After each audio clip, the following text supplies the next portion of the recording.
Hey everybody, I'm back again 2 nights running. I hope you're not getting tired of my voice. I'm waiting for my guest tonight, Sheri Sturniolo, who is the wonderful author of children's book series You Were Made for Me. So tonight we're going to be talking all about donor conception, all sorts of donor conception. It's a very big topic and one that Sheri has a lot of insight into. She has two beautiful embryo donation conceived children. So we're going to be talking, hi to Donor Concierge, we're going to be talking about, I guess, the process to get to that stage, what's involved in it, the choices that you have when you kind of know that donor conception might be the right next decision. And also, there she is, I'm just going to join her in now. Also, how children, as I have three as well. So I'm just waiting for her to join now, and then we will start. Hello, good evening. Hello, good afternoon. How are you? It's afternoon here in California. I'm good. How you doing, Miss Eloise? Yeah, fine, thank you. You know, as well as can be expected. Is your Yeah. volume turned up? I can't hear you that well. Let's see. Hello to those who are joining. Thank you so much for joining tonight. I did just give a brief intro before you joined to say that we're going to be talking all things donor conception tonight, talking also about how we talk to our donor conceived children, and I guess a bit more about the process. So do you want to start by introducing yourself? You're a brilliant author, so tell us a bit about perhaps your journey, and then we'll talk about the book series and how we're talking to our children. Okay, cool. Can you hear me now? Okay. That's better. That's better. Yeah, I think I had it propped up on like a diaper and everything. Fine. Actually, in my RV, this is the only place that we can go while the children are having fun screaming in the house. So, um, Fair enough. anyways, yeah. So my name is Sheri Sturniolo, and I am a mother to two sweet babies, a little boy who's 4 and a little girl who's 1.5.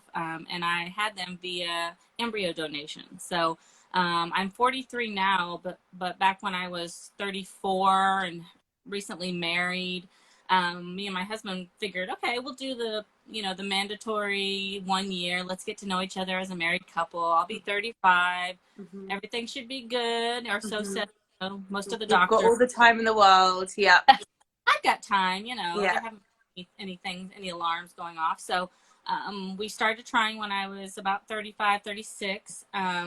And we got pregnant once. It took about 6 months, but then quickly miscarried. And then, went to the doctor.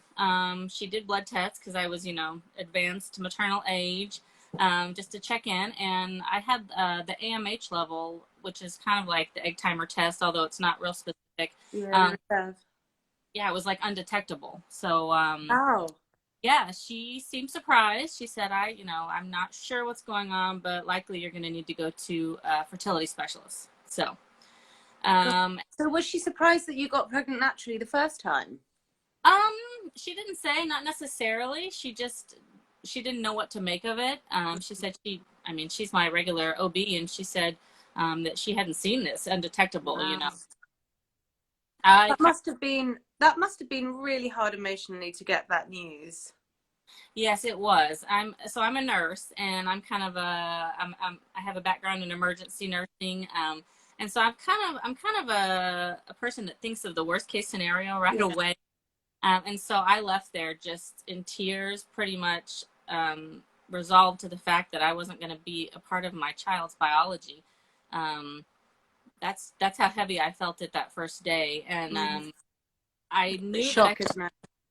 I still had to keep going and trying, kind of ruling everything out. But it hit me that day that Yeah. was probably my path. Yeah. So what happened after that? So we went to the reproductive endocrinologist here out in California, and she did all the tests that they do. She sat us down and she said, "We can try what you want, but it is almost likely that you will need to use egg donation to conceive your child." Um, so away we went. I still had to kind of get right with that and figure out, well, how's that going to feel? Like, how on earth do I like pick someone out to like replace me, and then all the things that you think about when you're considering egg donation. Did We you did. did you have help with that process? Did you use an agency, or did you have any kind of guidance at all? No, I didn't. And so this was about 5 years ago. So a Mm. lot has changed since then. And Mm. I have learned a lot since then, especially being on this path of writing this book and communicating with other families. But no, it was through my clinic, my same doctor that I had tried multiple, attempts of IVF and stuff with.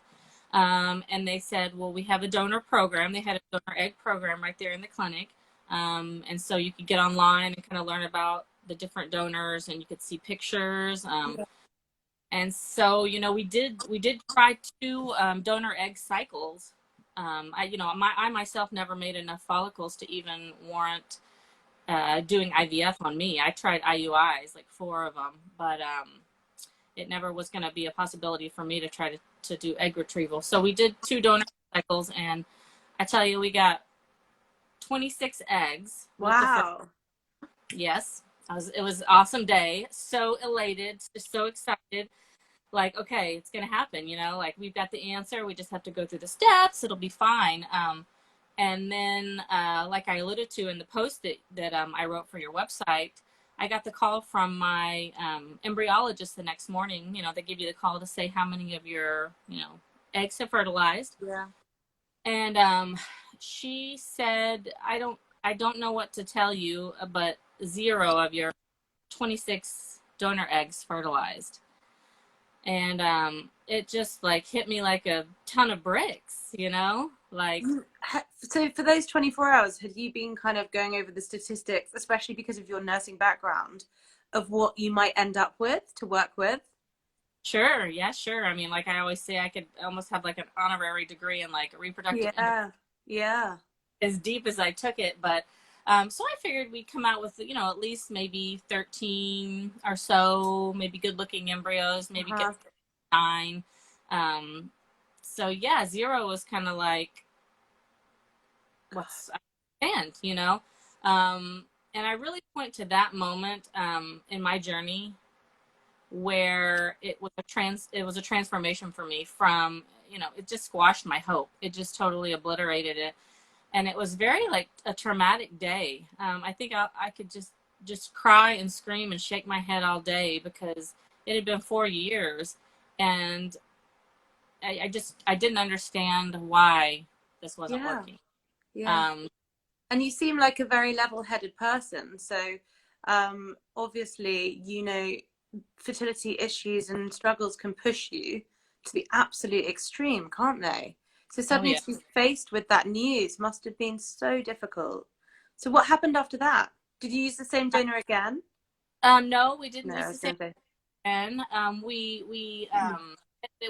We were financially pretty much tapped out. I mean, all of those previous years. I mean, anybody that's on this knows how much that is. Yeah.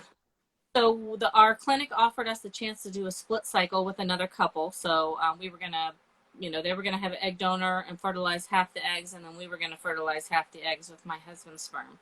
And that was really a very telling cycle because, without getting too much information, they called us and said 0 of your 13 eggs fertilized. Not again.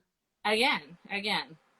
And I wasn't even, at that moment, I was just like, I mean, what can you do? And I said, well, what about the other, eggs? And they said, well, we can't tell you exactly, but they fertilize, they have embryos. And Oh my God. so yeah, so then we're spinning again, like, okay, I thought it was only me, but now is there a male factor? Like, what have we missed? So we did do, a cycle of IUI with donor sperm, just to see, like just see what we could do. That didn't take. And at that point, really, I had kind of come to the understanding and acceptance and peace that, Mm-hmm. me and my husband just wanted You to want to have raise a a child. Yeah. child. We Yeah. wanted to share life. And, we were being, sent to on this path of where we were Yeah. supposed to be. And the babies that were supposed to be for us, they were out there. So like, what do we do? So was it And your clinic who suggested embryo donation? Did you stay with the same clinic this time? yes, we did. Yep, we were at the same clinic, and I just, you know, she had said, well, I don't, I'm not sure what you want to do, but we do have a waiting list for embryo donation from couples that have had extra embryos that they aren't going to use, but they don't want to destroy. They want to donate. And so we said, okay, well, let's get on the waiting list and see what happens.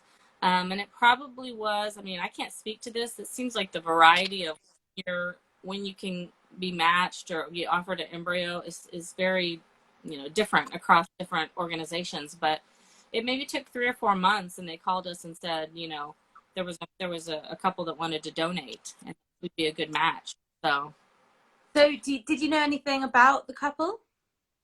No, it was offered to us as an anonymous donation, and that's part of what now I'm learning and changing, and things are changing, and I'm really excited about. Mm-hmm. Is at that point here you have a couple that's just been like devastated, like emotionally, financially, and they said, a couple wants to donate, but they want to be anonymous, and I'm like, oh, well, I understand that, it's very complex and difficult.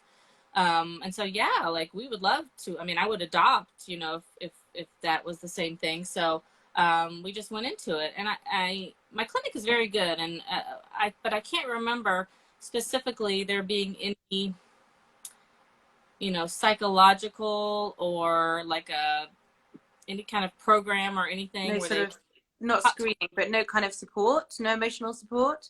I mean, support maybe just verbally, like, they may have donor siblings. They may be able to find their donor later after they're 18, but they're anonymous, registry. Um, but that was it. There really wasn't much known to me at all about like known donors and why people choose that. So that was kind of our path, to getting to where we were. And then put the first one in and was pregnant the first time with my son. Wow. So what were your feelings like when you found out that you were pregnant?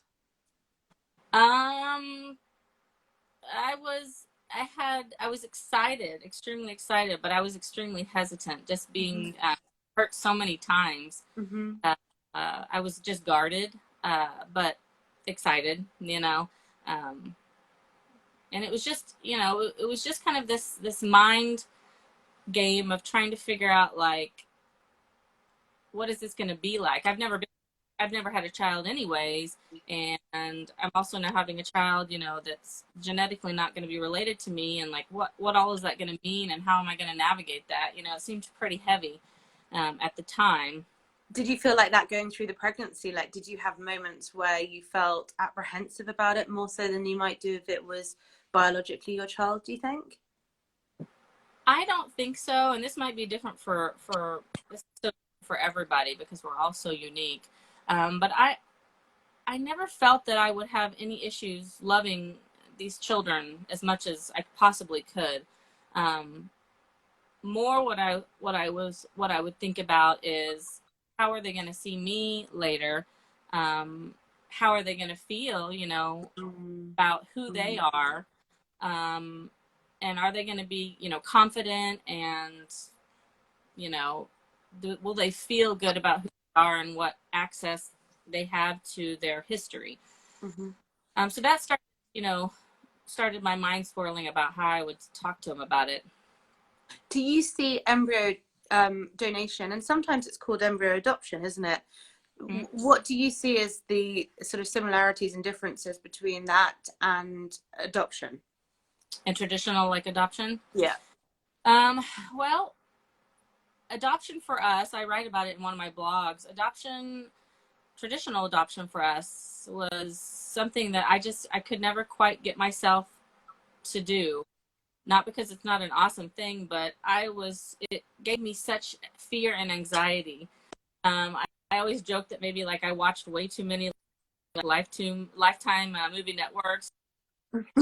Kids are getting Yeah. kidnapped and all this stuff is happening, but I have I saw it. It just scared me. To a child born else and then with me, and what all could go wrong. with that. So when I about embryo donation in my case, um, it's me at the beginning. It seemed like a safer, more, emotionally safe way to like have a child, right? They're connected to me. I grow them. They've been with me. There's no real attachment to like another parent figure. Okay, this is like how I was thinking about it in the beginning. And so that seems safer to me, right? So Yeah. a little bit Yeah. selfish of a thinking process, but that's all I knew. And And before that that, yeah. that's really insightful. And also, anyone joining or listening, if you've got any questions for myself or for Sheri, then please ask. Your internet has gone a bit funny, but hopefully we'll be all right. Do you feel that if you were doing it now, you would have liked knowing what's happening in the world? Well, knowing what resources and options are available. Do you wish that you'd had a bit more support, whether that's from the clinic or whether that's from an agency or whether that's from a counsellor? Do you think that would have been helpful for you and your husband? Definitely, it would have been very very helpful. And I don't blame or anything with the clinic that I had, because they are wonderful, and we have a wonderful third party coordinator. And she's actually making some big strides in altering the program, especially for the egg donation program, to be more transparent and educational for both parties, so that That's good. it's all out there. Yeah. So that's awesome. I do wish I would have had it, only for the fact that now I feel like I'm trying to play catch up, and I'm not sure what the rules will be. Mm-hmm. But when I first started learning, when I first started communicating.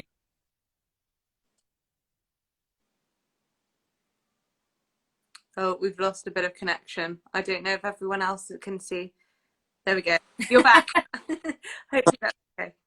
I think there might be a bit of dodgy Wi-Fi You going on. I think it's very possible. We live Is it? in Wi-Fi.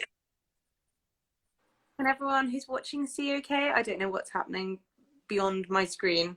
But whilst we're waiting for the connection to come back, if you do have any questions, you're thinking about donor conception, you're looking into options, maybe you've got donor conceived children, then please ask away, because that's what we're here for, to talk about our experiences. That's better. We're back. Am I back? That's better. And the last thing before we move on to talking to the children. Am I back? You're a bit delayed. That's better. Okay, you can see me. Thank you. Before we start talking about your wonderful books and talking to the children, what is the cost of what was the cost of embryo donation for you, Sheri? Do you remember? Am I coming through? Yeah, can you hear me now? It's a little bit delayed. Did you hear my question? Let me see. If not, we'll stop and we'll restart. Yes. Sorry, everyone. Thank you so much for bearing with us. Hopefully it will be working again in a minute, because this is definitely a worthwhile conversation to have. I think she's going outside now.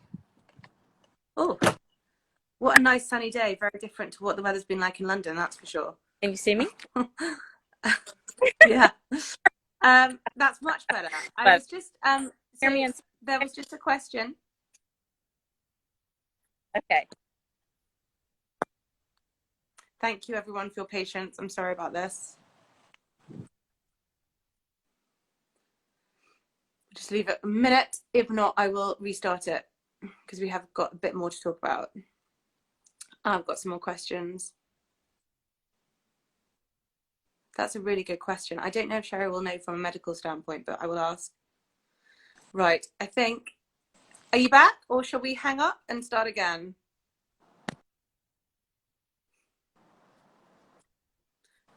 I think we're going to have to stop and start again. Here. Okay, thank you, everyone. Join back in a sec, and I'll dial her back in.